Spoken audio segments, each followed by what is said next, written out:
Okay, we now go to the second part of the forum. We have invited eminent resource speakers from organizations who have taken initiatives to assess all the senatorial candidates' stances and positions and performances based on environmental issues in the country that need to be addressed, especially with the Filipino voters' decision making process in mind. Firstly, we would like to introduce our first resource speaker. She is from the environmental conservation organization Panatang Luntian, which campaigns for public awareness towards wider and stronger actions to defend our environment. She is here with us to especially discuss the recently concluded Luntian de Avance Town Hall for Environmental Rights and Climate Justice, which featured a forum with 2025 election candidates Envibe check or the fact-based review of the candidates' environmental track records and the 11-point People's Environmental Agenda. To walk us through the 11-point People's Environmental Agenda first and foremost, let us welcome Panatang Luntian's coordinator, Miss Niña Fegi. Makakalikasang araw, Miss Niña. Ayan, makakalikasang hapon po sa ating lahat. Ako si Niña mula sa Panatang Luntian. So ngayon ipe-present ko po ang nabuo naming 11-point People's Environmental Agenda na pinamagatang Tinig ng Kalikasan, Lakas ng Bayan. So ito po ay binubuo ng iba't ibang civil society organizations and institutions. No? Nagkaroon po kami ng roundtable discussion kung saan hinimay po namin na makabuo po kami ng isang buong komprehensibong environmental agenda. So, sisimulan ko na lang po sa pinakaunang agenda na amin na isulong ay to institute a moratorium on large-scale mining, dredging, reclamation, plantations, mega infrastructures, mega dams, incinerators, fossil fuel and nuclear power plants, and other extractive and destructive projects being touted as economic or sustainable development. Kung napapansin naman po natin, karamihan sa ating mga proyekto or karamihan sa ating mga developmental projects ngayon ay nakakaapekto sa kabuhayan ng ating mga mamamayan at lalo na sa kanilang seguridad sa kanilang tirahan. Kaya kinakailangan din natin magsulong ng isang agenda na kung saan ang ating development ay nagiging sustainable at ito ay nakaka-promote para sa pro-people development. Kasunod naman po nito, ang second agenda is to recognize, protect, and support environmental defenders and their communities. Na talakay na rin po kanina no, na pag-usapan kung gaano na rin po ba yung nagiging threats na nangyayari din sa ating mga environmental defenders. Our environmental defenders serves as the front line in forwarding the environmental advocacy. So it is very right to create mechanisms that would recognize, protect, and support them for them to continue defending together with the communities. And also, it is to uphold then yung mga human rights violators accountable. Then next, we have the third agenda, which is to ensure biodiversity and natural resources. Conservation towards the both people-led protection, at least 30% of the country's natural spaces. So, kinakailangan natin no, na mayroon tayong mga kandidato na magfo-forward ng protection ng ating natural resources na kung saan ito ay participatory, na kung saan included ang ating mga local stakeholders, ang ating communities, para mas yung pangangalaga din natin sa ating likas na yaman ay nagiging holistic siya, kumbaga, para sa lahat ng mga stakeholders. Then for the fourth agenda is to ensure the transition to a clean energy economy is socially just, equitable, and human rights-based by supporting community-led energy solutions and implementing safeguards in all stages of energy development and supply. So dito naman po ay ang tinatalakay lang naman ito yung active decision making ng ating mga local communities, particularly sa pagpatayo din ng mga local-based renewable technologies na dapat din ay binibigyan ng sapat na funding. For the fifth agenda is to scale up public investment in community-level zero waste management models and clean treatment storage, and disposal facilities for toxic waste. So, as mentioned din ng ibang organizations during the Luntian and the Avance, the Philippines has been facing a lot of waste problems. So, kinakailangan dyan yung pag-strengthen ng implementation sa RA 9003 and of course also to hold the corporations accountable. Then, for the sixth agenda is to subsidize healthy, equitable, climate resilient, sustainable food systems through strengthening, syempre, yung local food production and ensuring secure access or claim to land, fisheries, and other productive resources. So, na-mention na rin kanina, di ba, yung patungkol sa struggle din na hinaharap ng ating mga agriculture industry at ang ating mga fisheries industry. Kinakailangan na mas strengthen natin yung local food production to lessen din yung dependency natin sa mga imported products. And of course, nandyan din yung kasalukuyan na discussion on the 15-kilometer na pagpasok ng mga commercial sa 15-kilometer municipal waters. So kinakailangan din natin na magsulong din ng agenda na kung saan nakatuon din yung kampanya na makakatulong para sa ating mga farmers at para sa ating mga fisher folk na bubuhay din sa kanilang mga livelihood. Then next, we have the seventh agenda is to expand environmental and climate education in media towards inculcating a culture of care for nature and active citizenship to resolve the planetary crisis. So very prominent na ngayon yung term na greenwashing, which is a misleading way ng isang corporation to engage na meron sila mga activities na environmental friendly but in reality it's the other way around. And we should implement instead improve people scientific education that should emphasize the importance of calling for climate justice and yung just compensation na dapat itinatamasa ito ng ating mga vulnerable communities.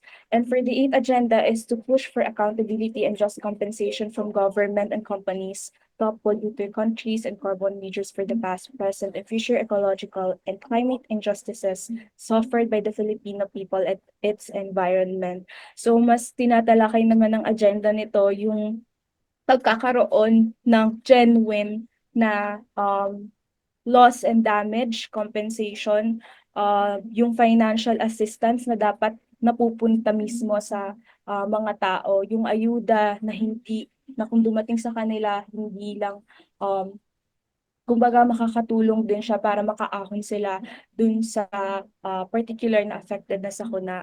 And also na-mention din dito ng aming nakasamang organization na dapat din talaga na mai-prioritize yung pagsasabatas ng Climate Accountability Bill. Then for the ninth agenda is to ensure urban planning that incorporates public mass transportation systems, green spaces, and sustainable cities. Wherein this agenda highlights that vulnerable communities continues to get disenfranchised sa mga pagkakaroon ng urban planning, no, laging kumbaga naaapekto or nababangga ang ating mga marginalized sectors. So kinakailangan na kung bumubuo tayo ng isang mass transportation systems ay dapat included at engaged din ang ating mga communities. Then for the 10th agenda is to ensure the financing and fiscalizing of the environmental agenda.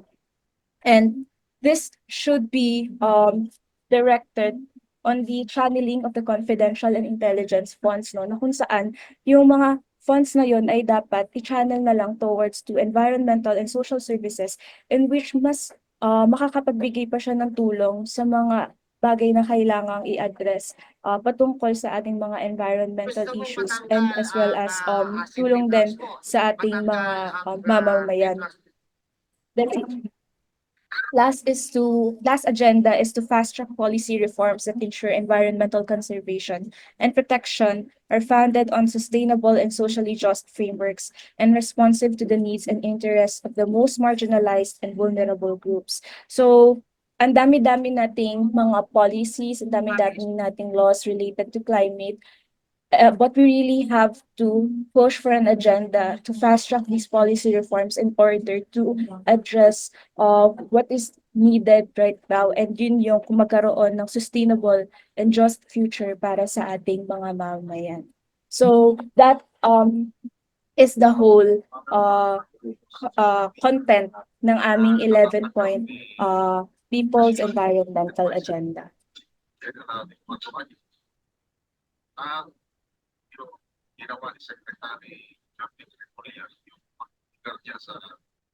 Okay, thank you, Miss Nina. Okay. What a very comprehensive presentation of the 11-point People's Environmental Agenda. Uh, Thank you also for Panatang Luntian for the initiative to provide Filipinos sort of like a criteria of what to take into account environmentally when it comes to choosing who to vote for. So I'm going to be interested in knowing who made the mark, no, in terms of given all our senatorial candidates, even those at the LGU level. So Mark, I think it's your honor to present the second speaker. Yes, will do. Now, to provide us with another insightful talk, he is from the Center for Environmental Concerns, or CEC, which is a non-government organization found through the initiatives of organizations representing fisher folks, farmers, indigenous peoples, women, urban poor, and professional sectors. He's here with us today to tackle about Envibe Check, which is a track record review of the 2025 election candidates also discussed in the Luntian de Avance Town Hall. To delve more into details on Envibe Check, which may also help us here to assess who the green candidates are. Let us all welcome the Center for Environmental Concerns researcher, Mr. Kevin Cordoviz. Take it away. Okay, so here's the Envibe check, which our organizations through Center for Environmental Concerns, Panatang Luntian, and Kalikasan People's Network did. So this is an assessment of the track records of the senatorial candidates for the 2025 elections. Okay. So here's the general outline. So I'll just give an overview of what the Envibe check is. And aligned with the 11 point agenda, we'll also be discussing the 7 core thematic environmental concerns that were used to evaluate the candidates, the general research questions, scope and limitations, general methods used, and the results and recommendations. So an overview, the Envibe check is a fact-checking study conducted by the Panatang Luntian. This is a national, as you're already familiar with the Panatang Luntian. So basically, it's a coalition for a comprehensive program platform for adjusting green recovery of the Philippine economy in the face of the pandemic and climate crisis. So we had this actually during the 2022 elections, but we updated and revised it for the 2025 elections. And for 2025, from the 11-point People's Agenda, we categorized the 7 major environmental thematic concerns, which which was used as the basis for evaluating the senatorial candidates. So we have the category on food, particularly food security, agriculture, fisheries, etc., energy and climate, biodiversity and conservation, waste and pollution, urban green spaces and mass transportation, environmental defenders in civic spaces, and extractives and other environmentally disruptive projects. So the objectives were crafted according to these major research questions. So what are the national candidates' positions on people's environmental concerns? What are their track records? Who among these candidates are likely to positively address these concerns? And who among these candidates who are most likely to promote, forward, or implement environmentally destructive policies? So it's basically to evaluate and assess who are the pro-environment candidates versus the anti-environment candidates. So for the scope and limitations, so the researchers for this study, well, we did exhaustive searching for news articles, legislative track records, and social media postings, and among others. So in general, we focused on the period of 2016 up to present day for the exhaustive searching. So that's the Duterte to Marcos era, which is the past uh, 8 years so far, almost 10 years. But of course, we also have a re-election and incumbents who have been in the political arena for longer than that. So for those kinds of earlier track records prior to 2016. So for the general grading, so a positive score of +1 if their positive pronouncements, match their actions and track record. Note that the scoring is not per news article, but stands multiple articles mention the same talking points or contextualize the stance for that theme. A score of 0 or neutral if their pronouncements, or if they might give green pronouncements but have no track records, or if their actions provide neutral or no significant impact. And of course, a negative score for the theme if their pronouncements, they claim to be pro-environment, but their pronouncements do not match their actions and track record, or if they're openly supportive or openly advocate in environmentally disruptive policies. So for the results, for this senatorial election cycle, there were originally 66 candidates that filed their certificate of candidacy. However, we only evaluated and assessed 64 out of the 66 because there were two candidates who withdrew their candidacy. I mean, they opted out of the race. They dropped out of the race. So the remaining 64, they were fact checked according to the 7 themes based on their uh, public engagement with these environmental concerns. So just to give you a highlight of the greenest candidates, so based on our fact check, the top 12 candidates are the following: Ronel Arambulo, Franz Castro, Diody de Guzman, Lisa Maza, Danilo Ramos, Arlene Brosas, Jerome Adonis, Roberto Balyon, Roy Cabonegro, Teddy Casino, Lucas Espiritu, and Amira Ledasan. So all of these candidates generally gave positive engagements to each of the 7 thematic concerns.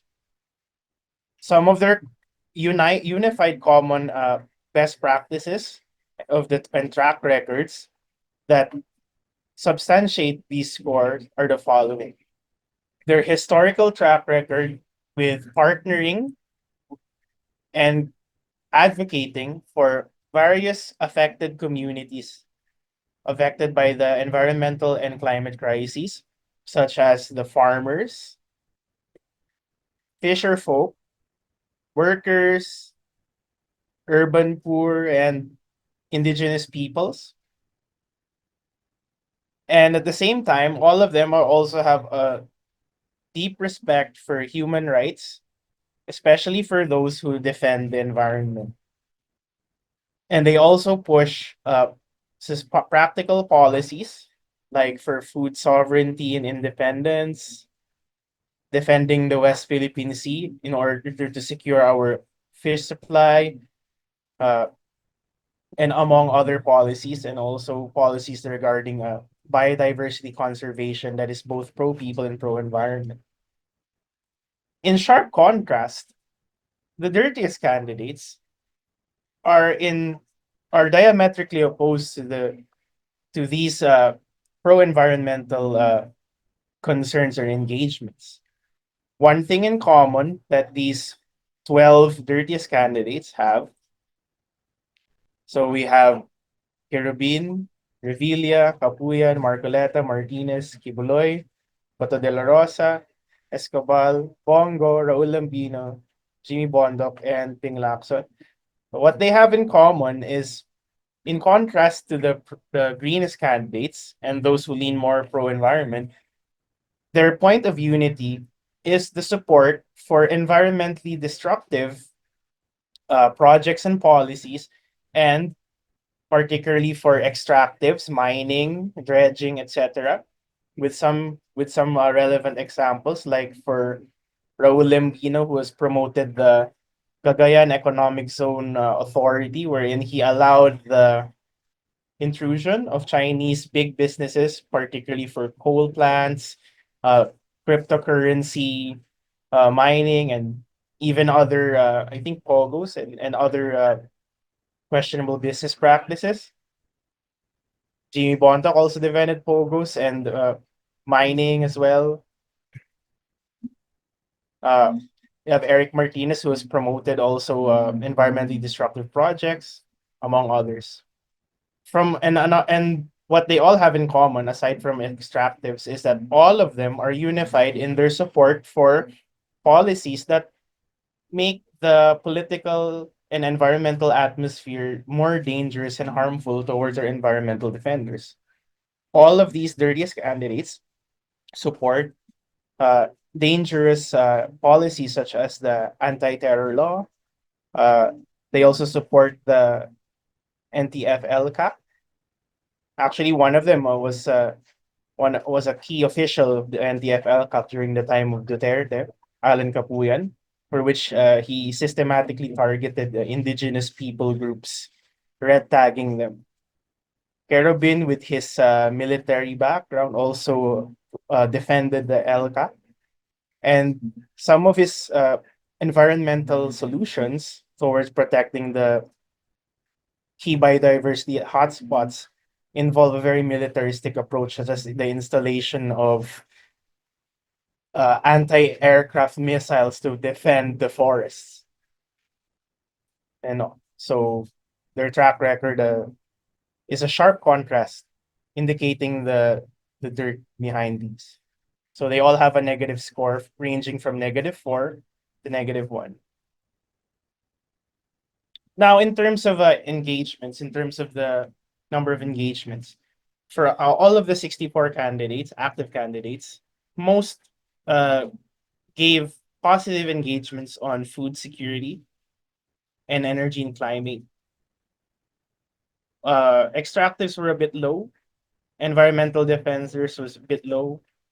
But there's a highlight that why food and energy and climate are at the forefront of positive engagements for all 64 candidates is that these are the issues that directly affect and are directly felt by the public.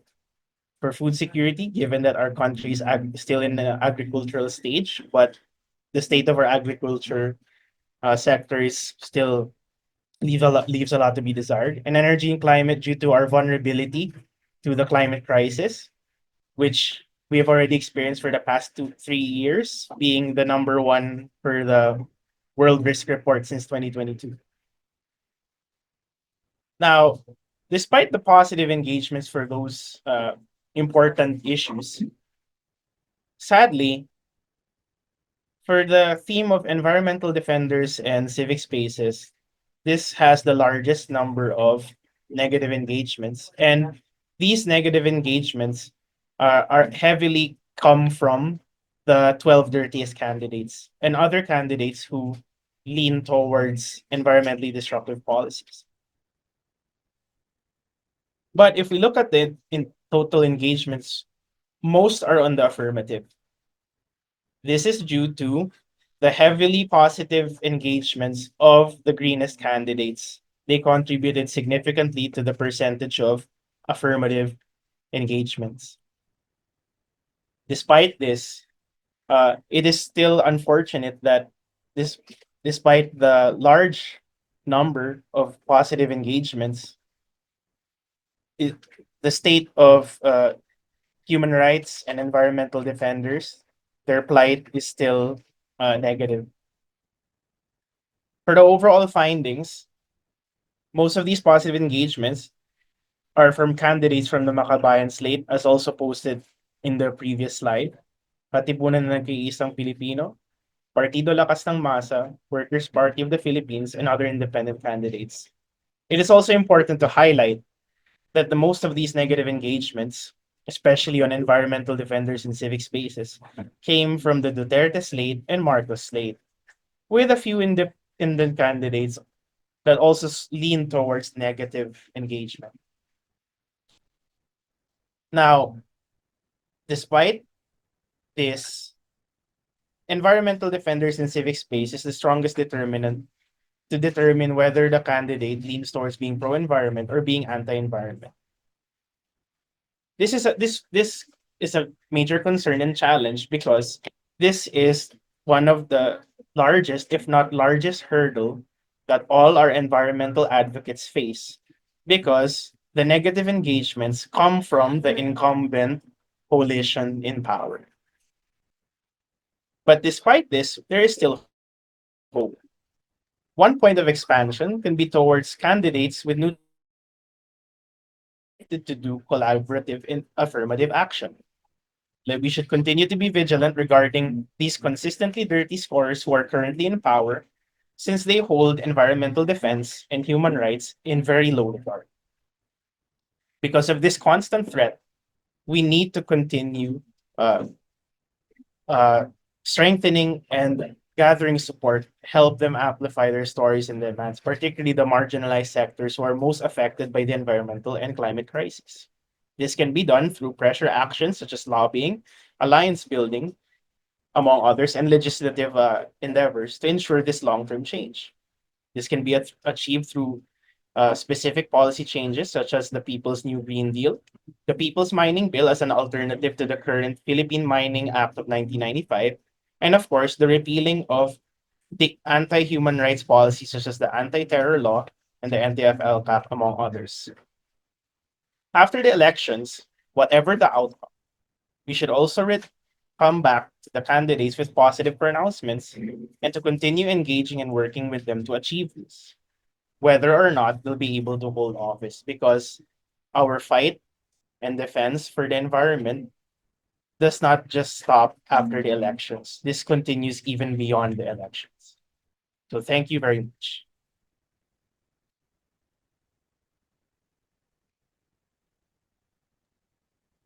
Thank you, Mr. Cordoviz. Sir Mark, are you there? Okay. So thank you, Mr. Cordoves.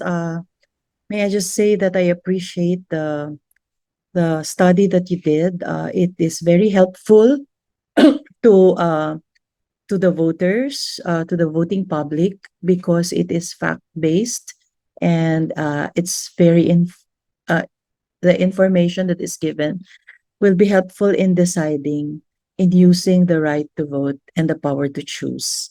So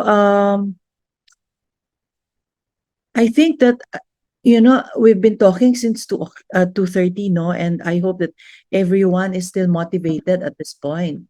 So hello, okay pa ho kayo? Okay pa naman.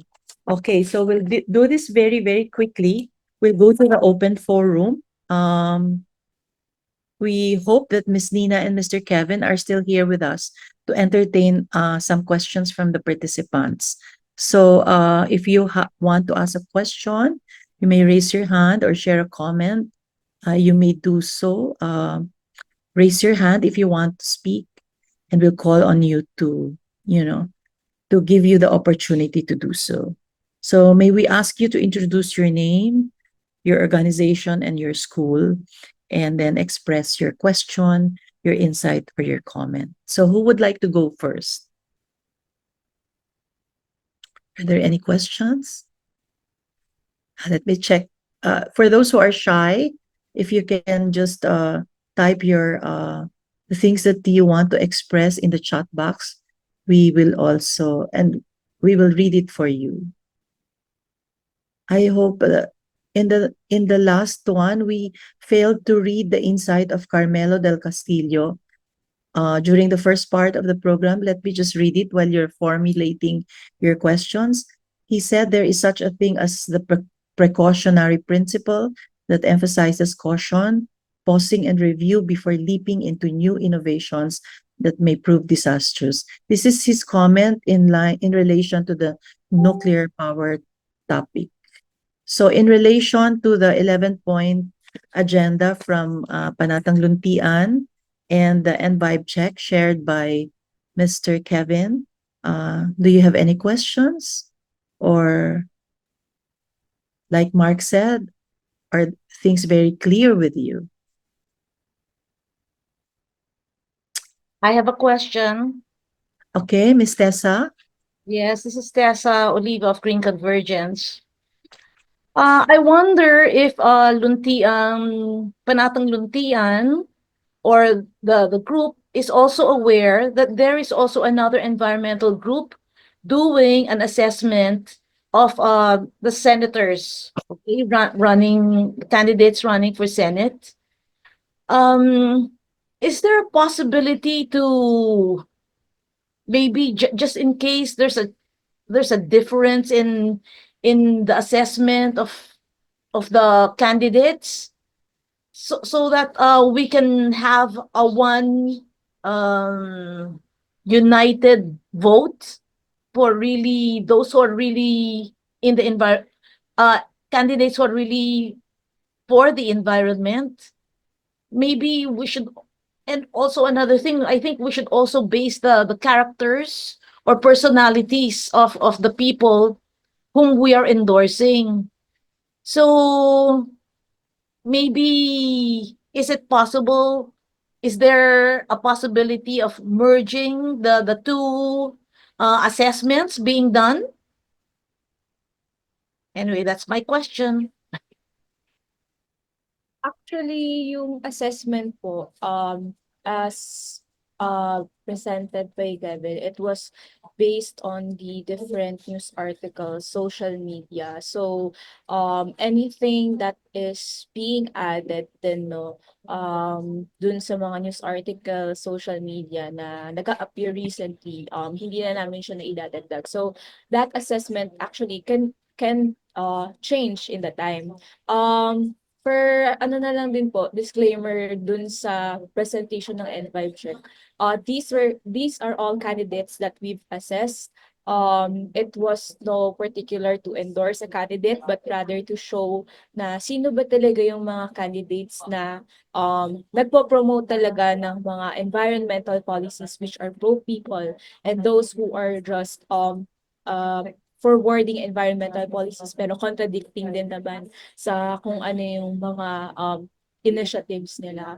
But on the idea of merging these assessments, maybe we could have discussions din po. Open naman din po yung Panatang Luntian to have discussions on how we can retrofit the assessments para mas lalong malamanan ito. Dahil syempre, kami naman po sa Panatang Luntian at yung initiative ng Envibe Check ay ginawa naman po siya out of the initiative on the primary to assess sino nga po ba yung mga kandidato natin lately na talagang nagpo-forward din ng mga environmental advocacies. Yeah, kasi when just a suggestion, no, when people look at the results, we don't know most of them. So is it possible to write under their names, especially yung top 12, what were their accomplishments? Parang may mga nakasulat para malaman ng mga tao, siya pala yun, siya pala yung ganyan. Kasi hindi, madami dun talaga, I don't know, no? That's from my opinion only as how I see it. Well noted po yung comment. Actually, we actually have a shorter version of this Envibe check in which we produce a brochure. Pero unfortunately, we had only the names and the party list that they represented.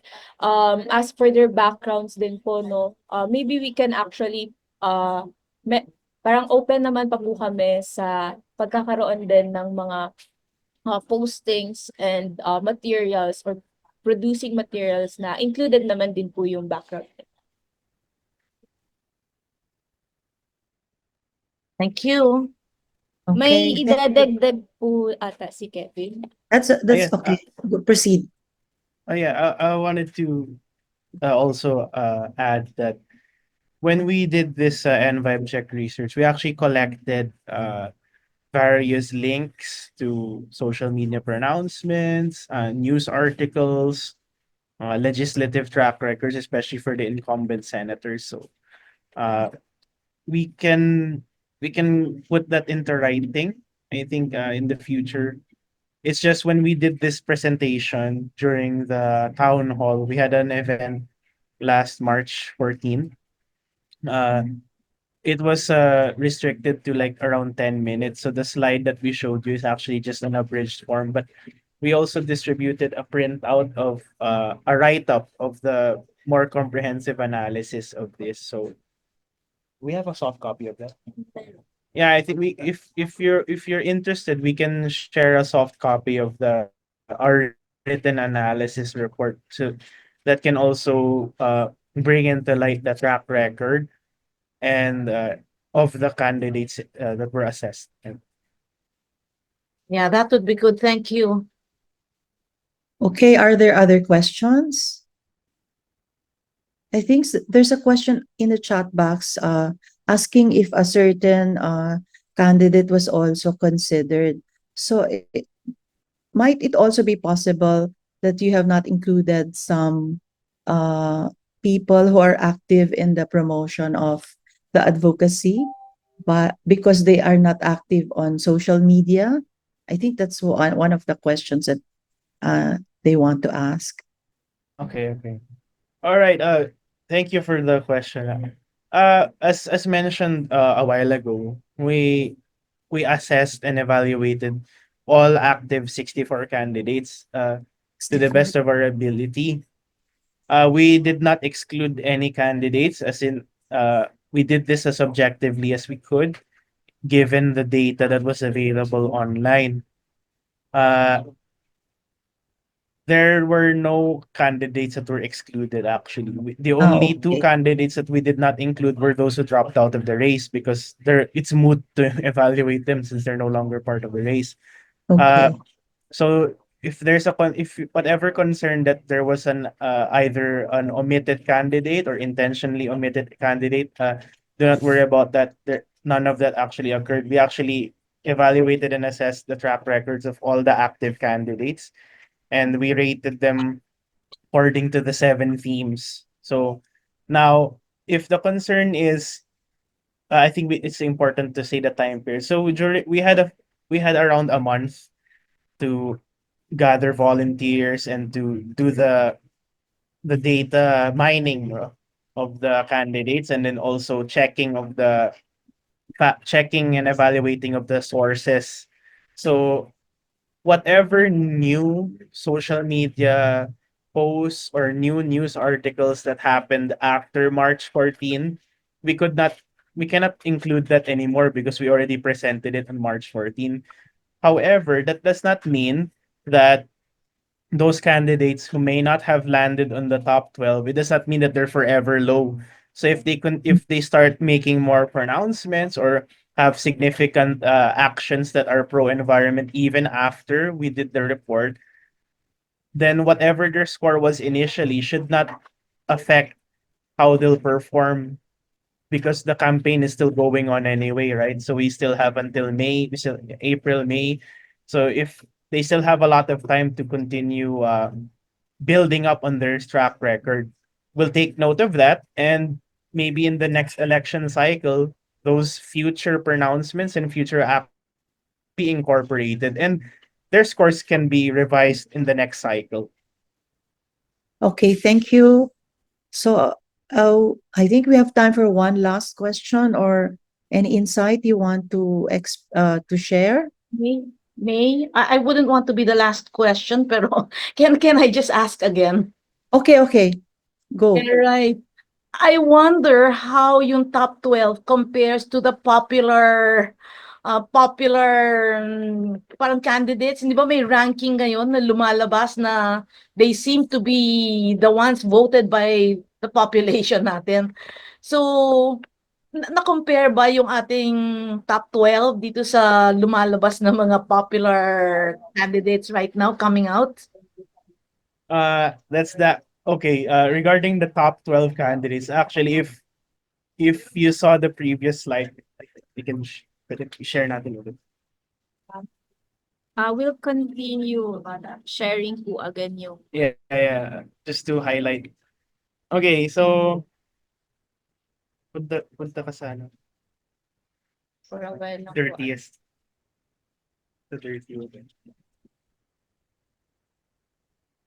Okay. Unfortunately, there are those in the top 12 are among the dirtiest candidates. Like we have That's so sad. Bong Revilla from number 13 number 10.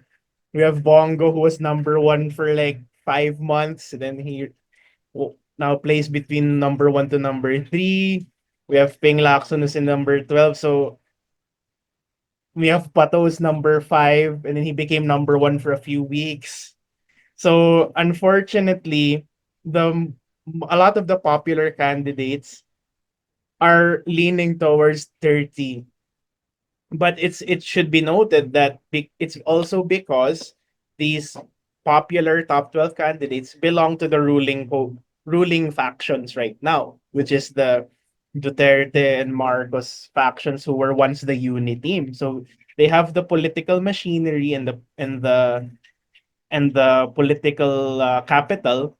Hence why they've been topping the surveys because they have more exposure as opposed to our greenest candidates. They tend to be on the 20s to 50s in the survey because most of them actually are from the non-mainstream parties and independent parties. Great. So that's the unfortunate fact about it. So of course, in an ideal world, we would love to have the greenest candidates topping the surveys, but because these are the ones who are basically the opposition, they oppose the environmentally destructive projects. They oppose the policies that harm the environmental defenders. Hence, they're on the opposition, and because of that, they don't have the same level of political machinery and capital that the incumbents in power have.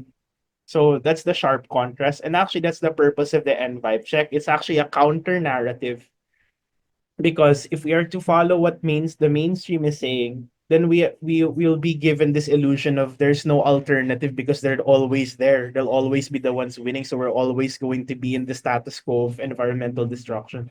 That's one of the purposes of the Envibe check is to show that there is a better alternative to those who are topping the surveys. There is a better alternative to the status quo. There's a better alternative to letting the watching the world burn. There's a better alternative to that. So this is a counter narrative that shows that even though they may not be as popular right now, they may not have the same political machinery as the incumbents in power right now, but through grassroots support and genuine organic support, there's a way to level the playing field. And this is one of these activities where we in a way not endorsing them per se, but we are showing the public, hey, there are other choices, there are other more viable choices. Think before you vote.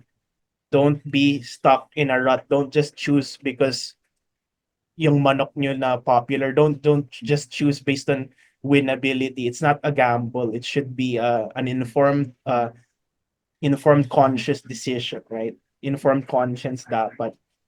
Objective choice dapat. Yeah. Thank you, Kevin and Niña. Thank you for answering our questions. Dr. Galang raised her hand. Oh, okay. Dr. Galang is recognized. Dr. Galang, you're muted. Okay. Yeah, I appreciate this effort to give us to that you studied this, no? Well, my insights are number one, maybe environment is really not yet a big factor in people choosing their candidates. Number two, maybe some candidates who are environmentally concerned are not very media savvy in the sense that they make it a point for their views and their talks to be noticed by media. I think that's maybe they should learn that they have to be more conscious that their views are heard by more people. Number three, yes, this is a good guide, but I think we have to accept that most people are not single issue voters. They will look at other factors. A person may express love and, great concern for the environment, but are lousy in other ways. So the character for me is very important, and a sincere love of country, because even if they don't really, vow that they are environmentalists, but actually when they are voted, if they are honest, patriotic people, they would be open to hearing our views, environmentalists' views, and I think they will choose or support legislation according to what they think is best for the country. For me, that's really what I want in a candidate, looking out for the good of the country rather for their own pockets or power or political survival. But definitely, this is a good guide, I think, for us to consider among other factors when we are making our choices for our leaders. Thank you very much for your efforts. Okay. Thank you, Dr. Galang. I don't think I need to say more. So at this point, I will ask Mabeth to will request everyone to open their cameras for a photo documentation of the second part of this conversation. So Mabeth, if you can cue us. Yes, okay. 1, 2, 3. Thank you po. Okay, salamat Mabeth. Um, Before we close, here are some quick announcements. There's an important reminder about our evaluation form. The GC Secretariat will be sharing a link in the chat box, and it will also be flashed on screen. Please take a few minutes to fill it out. Your feedback helps us to improve Kamayan para sa Kalikasan forums. Second, for those requesting e-certificates of participation, here's what you need to do. You must have been actually present in today's forum, not just pre-registered. And you must submit a completed evaluation form. Once these requirements are met, you can request your e-certificates. And before we officially close, we'd like to invite you to become an official member of Green Convergence. If you're passionate about the environment and want to be part of a network of like-minded individuals and organizations, we encourage you to join us. The membership registration link has been shared in the chat box, and you can also visit the Green Convergence website for more details. And of course, we encourage everyone to be mindful of their carbon footprint. Visit the Ako Ang Bukas website, where you can calculate your carbon footprint and find ways to reduce it. The link has also been shared in the chat box. I hope the Secretariat is sharing it. So please check it out.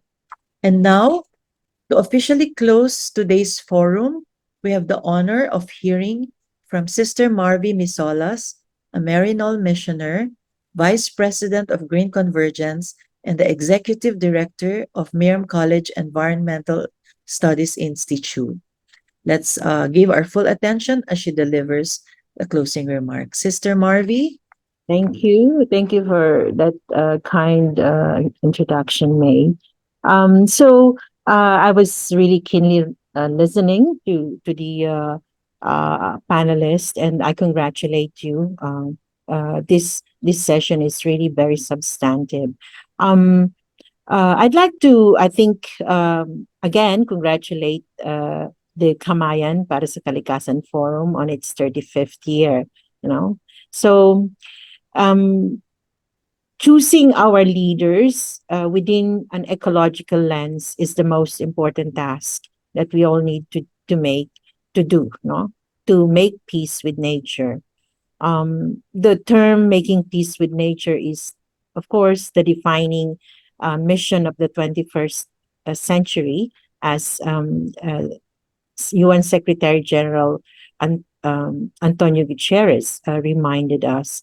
But not only him, but also the Pope, of course. No, right. I was just reading the 2024 Environmental Performance Index, that announced the world that the world is failing to address the climate crisis and ranking the Philippines at a troubling place. We are 169 out of 180 countries. So, you know, that really paints a picture of our environmental performance here in the Philippines. And I think for a candidate, I wish that they will be able to read that so that they can also address. So as Attorney Calieja mentioned, that environmental justice is the other side of the coin of social justice. This is what exactly Pope Francis have outlined in Laudato Si. We are faced not with two separate crises, but one environmental and the other social, but rather one complex crisis, which is both social and environmental. When we listen to our national and local candidates talk about um, their ecological framework or lens, we must ask, are their environmental plans answers the following critically? Do they look at the equal access to a healthy environment for all people? Second is that when they when they look at this climate and environmental issues, or the four planetary crises, do they emphasize and look at the disproportionate impacts of the planetary crisis and its hazards on the marginalized communities? And third, do they look at the ethical obligations to correct these disparities, no? So, sa akin, yung tatlong lang yon, no? Kapag tiningnan natin yung mga sinasabi ng ating mga candidates, we should be able to be able to clue to what they would like, to how they will lead us with an environmental lens. So, again, I congratulate and thank our panelists for actually giving names and faces to what I highlighted above. So we ecological educators and those of us who takes courage every day to make peace with nature, we sure know we still have a long way to go educating our voters. Thank you very much. Thank you very much, Sister Marley, for that very insightful closing remarks. Oh, what a meaningful and insightful session we've had today. From the panel discussion, from candidates themselves, all the way to research-based and fact-based assessments of each candidate's environmental track record. But remember, the work doesn't stop here. With all these discussions, it is very much encouraged to use your vote wisely and really assess those who are truly caring for our environment and are defending the environment. So please make sure that you include candidates with green agenda. So now, before we officially close, we'd like to remind everyone that our next Kamayan will be next month, happening in April. We hope to see you again for another engaging and meaningful discussion. On behalf of Green Convergence, thank you all for joining us today. Happy 35th anniversary once again to Kamayan para sa kalikasan. Let's keep the conversations going. Share what you've learned, invite others to be part of the movement, and together, let's build a greener and more sustainable future. Maraming salamat, and as always, makakalikasang araw sa ating lahat. Thank you.